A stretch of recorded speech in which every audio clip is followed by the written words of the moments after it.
Kadaama TV twabaleeterawo Kadaama eyalina ebbeere nga ddwadde nga livaamu ebintu bya black.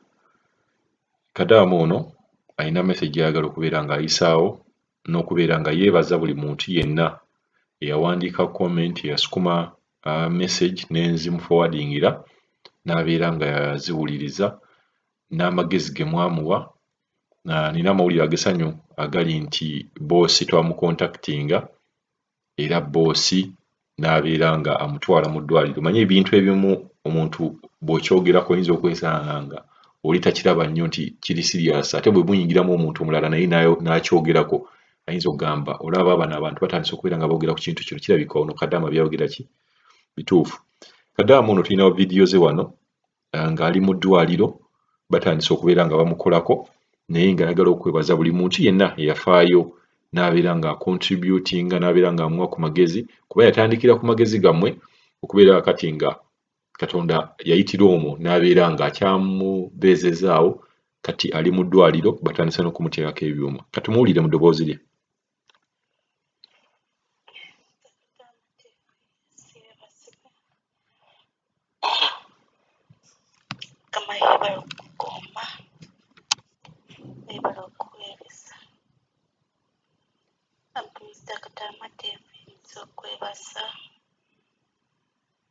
Mwebale okumbeerawo. Neebaza ne baganda bange abambadde amagezi. Muganda wange yasoose. Mwebaza naye lwakuba nti byeyandagiridde nga bye nkozesa nga oyiro oyo nga yenkozesa olw'okusingira ddala ng'enkwata katungulu kimu n'emusekula n'enteekamu mu caayi n'enjwamu nayetenga oyiro oyo era emunywa kumpi buli lunaku. Nali simumanyi naye boosi wange mwenyini yatandika okumumpanga eri ekifuba kyangu ate nange engolola nga banyenkera. Boosi wange ng'omusajja ng'ayenga ng'ateekamu n'omubisi gw'enjuki nampanga, kati ne mwigira okumunywa awo n'ankamba mulungi nnyo mu kifuba n'anyonyola. Kadaama TV.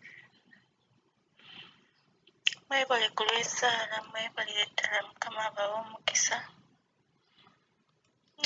Boosi yakomawo ku luli koosa jjo ekiro, enkeera jjo nangeesa mu ddwaliro nabanteekako ebyuma nabampima buli kimu. Kujjako tebanteese mu sikaaningi X-ray, baagambye nti bagenda kunsisaayo oluvannyuma lw'ewiiki bakole X-ray balabe kiki kiviirako lwaki ebbeeyi livaamu amazzi ga bbulaaka. Naye banteeseeko ebyuma Kadaama TV, bansaayo mu ddwaliro eryo erinene akageni, ne bampima puleesha, ne bampima biki, ne bawandiika bbaluwa, ne batusindika mu ddwaliro erinene. Twagenze ne boosi wange omusajja n'omwana. Bwe twatuuseeyo Kadaama TV bangoseeko. Simanyi abasawo bannange baabadde bangi, buli bwe bantwala bwe baasindika abasawo bwekaba neefunamu okutya n'enkambo. Mpulira abaana babajjemu esiga babajjemu ki, naye nga bano bambiriddeko nnyo. Ne banteekako ebyuma, ne banteekako kwekamba ngenda kusindikira ekifaananyi okirabe. Bandeeseeko n'ecupa y'amazzi ne bandeeka kwekama bangoseeko, tewali kyuma kye batanteeseeko. Naye nga banteekako bwe bambuuza walwalako simanyi baitisi simanyi wati n'enkamba paka bwe bambuuzisa n'enkoowa nali ngenze ne kabugu yerobuuku ka yellow fever n'enkola ki n'empalaka n'empawa kati bwe basomyeko ne balekerawo okumbuuza n'enkamba ensi ne bawa Uganda nga tewali kinumako wadde n'akamu oba kiki kyekyo obuzibu bufunidde eno ne bangebera bannange Kadaama TV bavuddeko nga buli musawo ajja nga naye atandikira oli bw'akomye kwegamba babadde kale bangi oba n'abalala babadde nga basoma aba students tenategeedde twagenze ku makya nakomyewo bankomeza essaawa ekiro ssaawa 11 za kawungeezi bambira naye mbasa Mukama ku lwekyo tinasose bubi obulumi bwakose ki bwagendeeteko obulagi sikaate ekyasitiripeere lyokokuvaamu amazzi kati nakikiro kenindirire kubanga poosi yankazisa n'agamba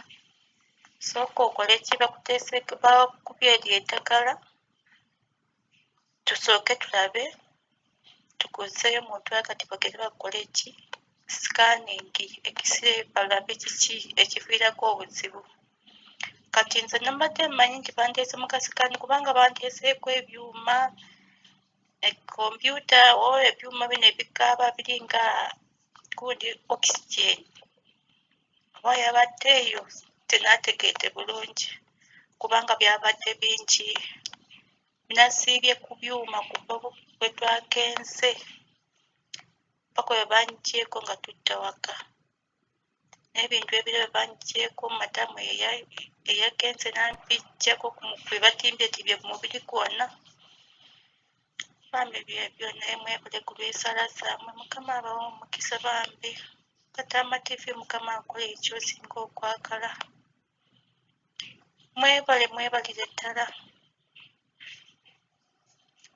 ddala Kadaama TV Mukama akukolera ekyosinga okwagala musajja gwe otufiddeyo oli musadde waffe n'osinga ne famire yaffe etuvaamu oba linda omwezi gugweko bakubuulira ebizibu naye Kadaama TV Katonda nga bw'ali omulamu akola ekyosinga okwagala Mukama akuwa omukisa gw'ekyo tweyongere okusaba balabe bagenda kunsabe balabe ki ekiviirako obuzibu kubanga poosi yangakazizza nti abasawo bagambye omutima mulamu buli kimu naye obula bbeere kiki ekiviirako obuzibu n'obulumi obwo